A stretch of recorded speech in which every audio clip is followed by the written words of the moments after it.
Mom scoffed. 2 decades in uniform and still no home. Dad said your sisters are our future. Then a chopper touched down. They called me a ghost for 20 years. Invisible, unheard.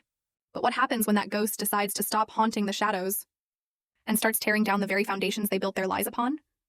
The sun was barely kissing Yale's historic stone walls, burning through the morning mist, when I slipped into my seat at the back. Graduation banners fluttered in the spring breeze, and the brass band's fanfare cut through the excited murmurs of parents, trustees, and deans in their tailored suits. I was invisible here. I'd come to expect it. I hadn't told anyone I was coming back from Colorado, and I certainly hadn't mentioned my promotion. It wouldn't have mattered. Not to them. On stage, my younger sister Sophie stood radiant in her crimson honor sash, blonde curls bouncing as she laughed into a professor's hug. The perfect daughter. The golden child. Her name, bold and shining, was on every program.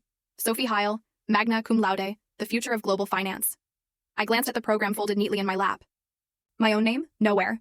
Claire Morgan. Invisible. She looks radiant.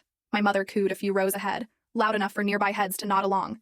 Our Sophie, always destined for greatness. My father gave a tight nod. She's everything we hoped for, he said, his voice dropping just low enough for plausible deniability, but loud enough to sting. Unlike others. I exhaled slowly through my nose. I didn't flinch.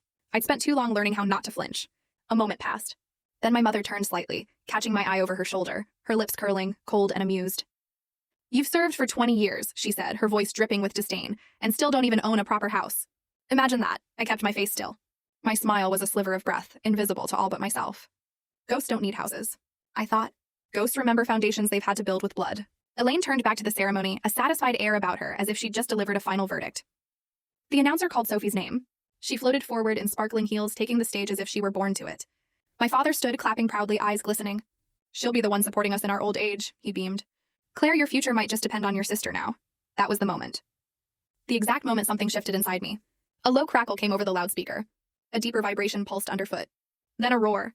The sharp chopping rhythm of rotor blades slicing the sky. Heads turned. Cameras tilted upward. Faculty paused mid-sentence, shielding their eyes. I looked up slowly. Out of the blue, a UH-60 Blackhawk helicopter descended.